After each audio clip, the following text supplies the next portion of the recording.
এক মুহূর্ত থামুন। আপনি কি সত্যিই আপনার মনকে শৃঙ্খলিত করতে চান? যদি উত্তর হ্যাঁ হয়, তাহলে আজকের ভিডিওটি হবে আপনার জীবনে এক শক্তিশালী মোড়।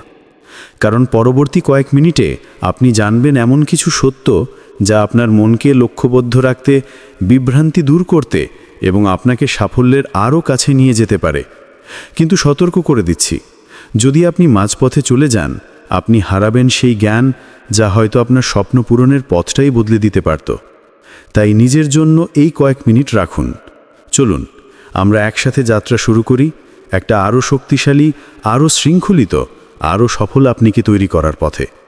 আর হ্যাঁ, আমাদের চ্যানেল মোটিভোল্ট সাবস্ক্রাইব করতে ভুলবেন না, কারণ আমরা বিশ্বাস করি শক্তি, জ্ঞান আর অনুপ্রেরণা মিলেই তৈরি হয় সত্যিকারের পরিবর্তন।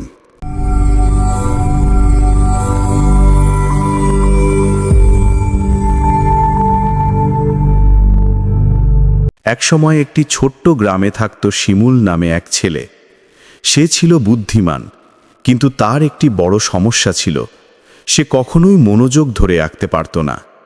তার মন এক অস্থির পাখির মতো এক চিন্তা থেকে আরেক চিন্তায় লাফিয়ে বেড়াত। পড়তে বসলে বা কোনো গুরুত্বপূর্ণ কাজ শুরু করলেই কিছুক্ষণ পরেই সে খেলাধুলা বা অন্য কোনো জিনিসে মন দিয়ে দিত।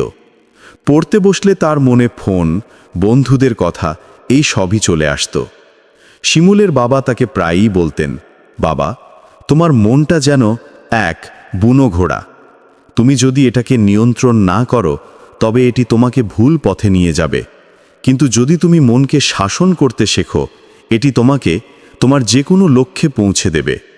কিন্তু শিমুল কখনোই কথাগুলো গুরুত্ব দিয়ে শুনত না। একদিন গ্রামে একজন গুরুজি আসলেন। তিনি যুবকদের তাদের জীবনের সফলতা অর্জনের পথকে সহজ করার পথ প্রদর্শন করতেন। শিমুলের বাবা গুরুজিকে শিমুলের সব কথা খুলে বললেন। তখন গুরুজি শিমুলকে তার কাছে ডাকলেন এবং বাগানে নিয়ে গেলেন। গুরুজি শিমুলকে এক গ্লাস পানি দিলেন এবং বললেন, তুমি এই গ্লাস ভর্তি পানি নিয়ে বাগানটা ঘুরে আসবে, কিন্তু গ্লাসের পানি যেন না পড়ে যায়। শিমুল গুরুজির কথা মতো গ্লাস ভর্তি পানি নিয়ে বাগানে যখন হাঁটছিলেন, তখন বিভিন্ন জিনিসের প্রতি আকৃষ্ট হয়ে সে তার মনোযোগ হারিয়ে ফেলেন এবং হাঁটার সময় তার গ্লাসের সব পানি পড়ে যায়। শিমুল যখন খালি গ্লাস নিয়ে গুরুজির নিকট আসলেন, তখন গুরুজি তাকে বুঝিয়ে বললেন, এই গ্লাস তোমার লক্ষ্য, আর এর পানি হলো তোমার মনোযোগ। চারপাশের শব্দগুলো হলো দুনিয়ার সব আকর্ষণ। যদি তুমি মনকে লক্ষ্যবদ্ধ রাখতে না শেখো, তবে তোমার সবকিছু অজান্তেই হারিয়ে যাবে। এবার শিমুল সত্যিই বুঝল। সেই দিন থেকেই সে ছোট ছোট অভ্যাস বদলাতে শুরু করল। প্রতিদিন একই সময়ে ঘুম থেকে ওঠা, ফোনে সময় কমানো, যা করত তাতে পুরো মনোযোগ দেওয়া। প্রতিদিন সকালে কয়েক মিনিট ধ্যান করত মনে শান্তি আনতে। শুরুর দিকে কঠিন ছিল, মন আবার এদিক ওদিক চলে যেত, কিন্তু সে বারবার মনটাকে কাজের দিকে ফিরিয়ে আনত। দিন গড়িয়ে সপ্তাহ, আর ধীরে ধীরে শিমুলের ভেতরে পরিবর্তন আসতে লাগল। তার স্মৃতিশক্তি বাড়ল, পড়াশোনায় ফলাফলও ভালো হতে লাগল। 1 বছর পর ঘোষণা হলো একটি বড় জাতীয় প্রতিযোগিতার। জটিল সমস্যাগুলো সীমিত সময়ে সমাধান করতে হবে। শিমুল অংশ নিল। প্রশ্নগুলো কঠিন ছিল, অনেকেই ভয় পেয়ে গেল, কিন্তু শিমুল শান্ত থাকল। একসময় একটি মাত্র প্রশ্নে মন দিল, যেমন গুরুজি তাকে গ্লাসের জলের শিক্ষা দিয়েছিলেন। ফলাফল ঘোষণার সময় জানা গেল শিমুলই প্রথম। সবাই তাকে অভিনন্দন জানালো আর গুরুজি গর্বে হাসলেন।